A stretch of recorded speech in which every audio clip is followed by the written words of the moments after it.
Hello? Yo. Yup. Oh, yup. All right, there you go. Yeah. You were saying you was up to the part when you were saying you seen the names on the back of the chair. Yeah. So like I said, so like we synced the names and she like, yeah, Wesley Snipes and then all shit in there. Then I was like, oh, this shit really real. So I ended up hitting G. And I'm like, yo, why you ain't tell me these Papa was in there? He's like, yo, I wanted it to be a surprise, and I wanted to see how serious and dedicated you was going to be, because I'm saying what I was telling you about without him telling me who was there. Because, you know, if the nigga would have told me off the grip, like, yo, the niggas is there, you know, I'd have been on point from the giddy-up. Right.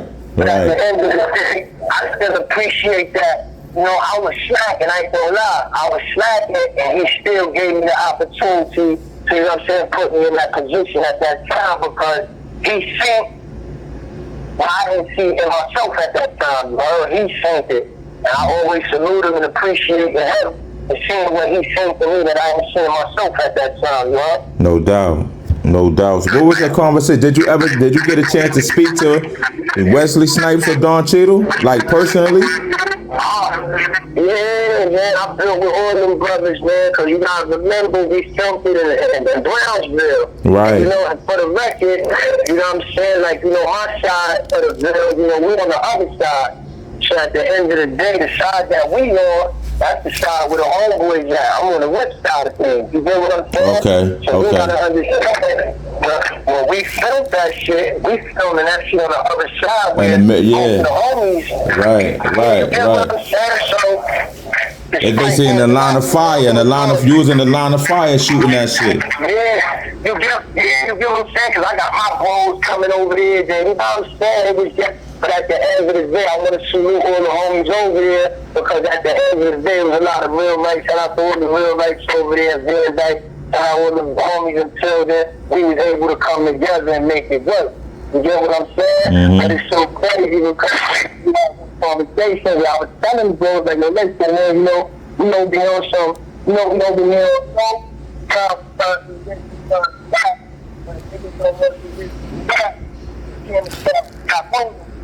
I'm saying, figuring this shit out, you know, but like I say, for the most part, we was able to make it work, make it figured out, and that's how I salute the homies over there. It was a beautiful time, beautiful feeling. We had the homeboys, we had the homies over there, niggas doing good, niggas time, you know, thanks to time, and we just made it work. Now, yo, Zig, the sound like it's going in and out. You don't sound as clear as you sound the first time. Hold on, my headphones fucked up. You hear me now? Yep, I hear you clear now. Yes, sir. Now, you only for that role. You how much you got for that role? I was getting paid checks. I was getting paid by the hour, you heard? Oh, okay. I was getting paid by the hour, so, you know what I'm saying? So it's like, you know, I was getting paid, but like I was saying, all together, for that little part, I got like about like 50 something, damn near 60. You know what I'm saying? 60. Because I was on the set. Yo, that's crazy. 50. Yeah, you gotta remember, this is my first time. You get what I'm saying? I get one check, because you gotta remember, it go by the hours that you're on the set. You get what I'm saying? So one check was $3,700, another check was $4,800, another check $5,000. You get what I'm saying? So yo, oh man, that was son. Now, after doing a movie like that, right? Your face is out there. This is before going viral was going viral. You was viral at that time, right? Mm-hmm. Like now, I say, why not leave the hood? Yo, bro, I wasn't even in the hood. Like, I shit you not. Like, don't get me wrong. I was in, like, let me take that back a little. I was in the hood, but I wasn't in the mix of shit. You know what I'm saying? I wasn't in the mix because I seen my life changing before my eyes. You know, I'm rubbing shoulders with different individuals. I got, you know, millionaire individuals checking for me. You get what I'm saying? Millionaire individuals calling me out to pop out to this event, pop out to that event. So I wasn't really in the hood at that time. I was actually in California. But after we filmed the movie, and while they were still filming the movie, G had me come to California because while we was filming the movie, I had an open case at that time. So they used to send somebody from the production company to come with me to court to make sure I get in and out of court quick, just so I could be back on the movie set on time. You get what I'm saying? So even when you go to the movie and you see when Dog Cheetah asked me about making that court date, that was a real mind because that was something that was really going on. If you got to go to court date, when is your next court date, let us know so we can have somebody from the production company come in and let them know that this is what you're doing. You need to back on the set, you working from the cops and the pay stubs and all of that. So you get what I'm saying? I was really doing something different. And then, like I said, G, you know, you think everything that's going on around you, so you could be from that and have it in California. So I was in California staying with him for like about a month. The only reason why I came back to New York is because I had an open case that was dismissed. So when I left from California, I left some of my jewelry out there.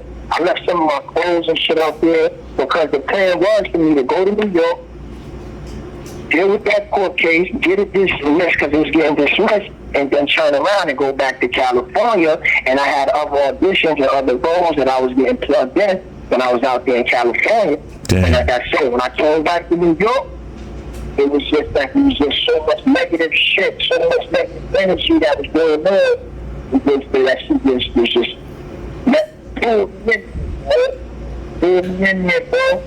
And when I got knocked up, I didn't even want to Yo, Zig, your sound. Yo, Zig, hold on. Yes, I could barely hear you. Hello? Yeah. Hello? Yeah, I hear you now. Is it clear? Yeah, it's clear now. Oh, that's why I get this shit got a shortage. What part you heard? You was like, I heard everything, but I just heard you say the last thing you was like that you said that shit pulled you in. The negativity pulled you in. Yeah. It was just so much negative shit going on and that. So it's like, to me, now that I'm older, it just seemed like all the negative shit that, you know, I was around growing up, all the negative shit that was going on in the area. Once I came back, it's like that shit was trying to get me, you heard? Mm-hmm. That shit was trying to pull on to me. They're like, oh, nah, nigga, you ain't about to leave the hood. You ain't about to make it out, nigga. Get the fuck out of here. Like, you get what I'm saying? Whatever forces was out there and whatever hate. Because one thing I ain't realized, too, is that everybody that be around you don't be happy for you. Mm-hmm. You get what I'm saying? So sometimes you breaking bread with niggas and you coming through showing niggas love, not even knowing in the back of their mind, they like, damn, this nigga about to make it out, or, you know what I'm saying? And that hate and that energy will rub off and cause some shit to happen, you know what I'm saying? I'm very big on energy and vibe. Facts. You get what I'm saying? I didn't realize it at that time. You get what I'm saying? But I just feel like a lot of people that I was still coming through checking for wasn't even worthy of me coming through check for. You get what I'm saying? Because now that I've been in here, a lot of them that I was checking for, I don't even hear from them now. You get what I'm saying? And it's like, wow, you get what I'm saying? But you live and you learn when it comes to certain things. But when I always say that to say, when I came back from Cali, I got locked up for somebody else's gun. Wow. That's what caused me to not be able to go back to California.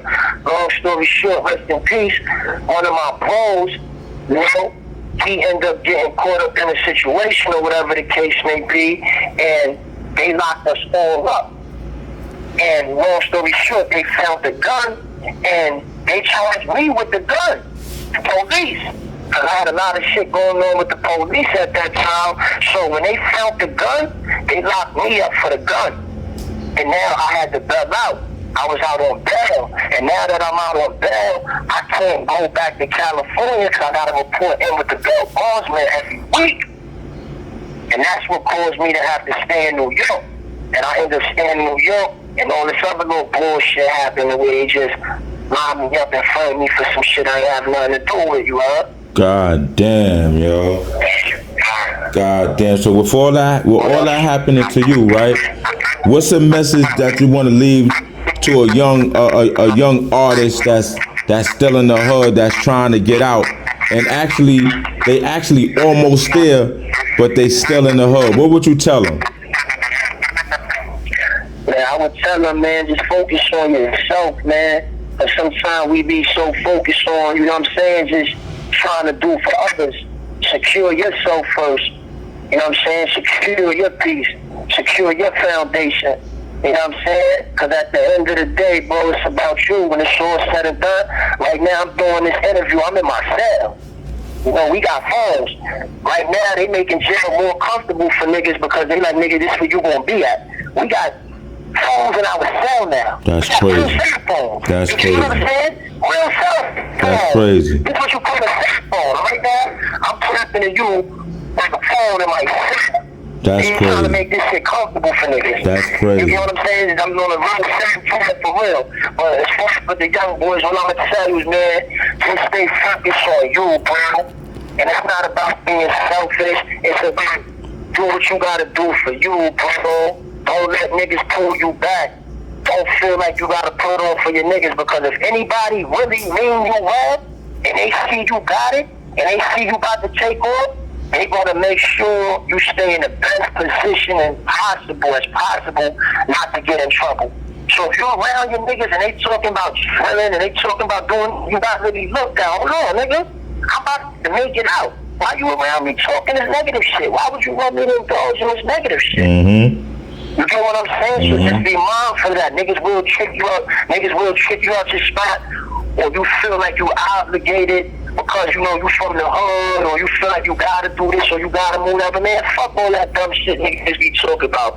Don't ride for your niggas. Be successful for your niggas. That's a fact. Live for your niggas. That's a whole fact. That's a whole fact. Now earlier you were saying that you was heavy in the banging. I don't know if you still got an open case. If I don't want to talk about too much like that, because I don't want anything to mess with your case. You know what I'm saying, Ziggy? Yeah, no question. Me neither. Trust me, me neither. Me neither, bro. You know what I'm saying? Trust me. So we on the same page and we on the same time. Right. So what I'm saying is with you being, I'll say you're a Crip, right? Yes. Now, what's that? I'm saying, just know I fuck with the Browns, you heard? Those set particular, you heard? I am the set. Put it like that, you get what I'm saying? I am the set, you heard? Indeed. So at the end of the day, I got love. You feel me? I got love for just the I got love for, you know what I'm saying? For all the bros, all the reps. You feel me? I got a blue heart. You get what I'm saying? I got a blue heart. So at the end of the day, I fuck with all the reps. I don't care what set a nigga is. No but doubt. At the end of the day, if you stand for what I stand for, it don't matter what set you in. It don't matter what set you're a part of, because if you this, but you still saying you ripping, you moving like a bozo, that's still a reflection of me. I'm not gonna say, oh, he is set, so that don't count. Nah, nigga, you still part of it. It don't matter what set a nigga is, nigga. You feel me? You the rip. At the same time, it's like, I don't see no colors at the same time. No doubt. But we all, got the same agenda. We all got the same purpose, which is to uplift our people and uplift our communities. You get what I'm saying? And along the lines, we lost sight of that. You get what I'm saying? Shit got remixed or whatever the case may be. But for the most part, we all got morals, principles, and integrity that we stand on. You get what I'm saying? I just want to let the hillbillies know this too. You know what I'm saying? Like, if y'all gonna choose to be in the game and y'all gonna choose to be a part of something, which I don't promote, but if you are gonna be a part of something, just know it's nothing illegal. There's nothing wrong with being in the game. It's just the activities that y'all indulge in, which now the government criminalizes us for. So you could be a Crip, but if you're a Crip that's on positive time and you taking care of your community and you doing the right thing and you change the narrative, then you could do that because you're not engaging in no criminal activity. But you're a crip and you running around drilling, you doing this, you doing that. Now, they're going to RICO your ass. Now they're going to indict your ass. The same thing for the homies, the same thing for the Papias, same thing for the Latin Kings, whatever. Just realize, bro, there's nothing wrong with being a part of something. You just don't got to indulge in the negative aspect of this shit. Right. You get what I'm saying? Look at the whole thing with Snoop. Snoop, everybody knows Snoop is the cause. That nigga doing shows with Martha Stewart. That nigga just hosted the Olympics. Right. We don't know what he is, but you know what? He changed the narrative on how society sees him. So I'm just letting the young bros know whether you crip, no matter what you is, whether you homie, no matter what. Change the narrative on how these people see you. Cut this shit. But be productive. Be positive of what you repping. Be positive of what you doing. Indeed. You know what I'm saying? Indeed. Like I say, shout out to all my bros. Shout out to the Thirds. Shout out to the 60s. Shout out to the Straights. Shout out to my TVs, all the August 23rd. Talk. Hello? Damn, we got cut short.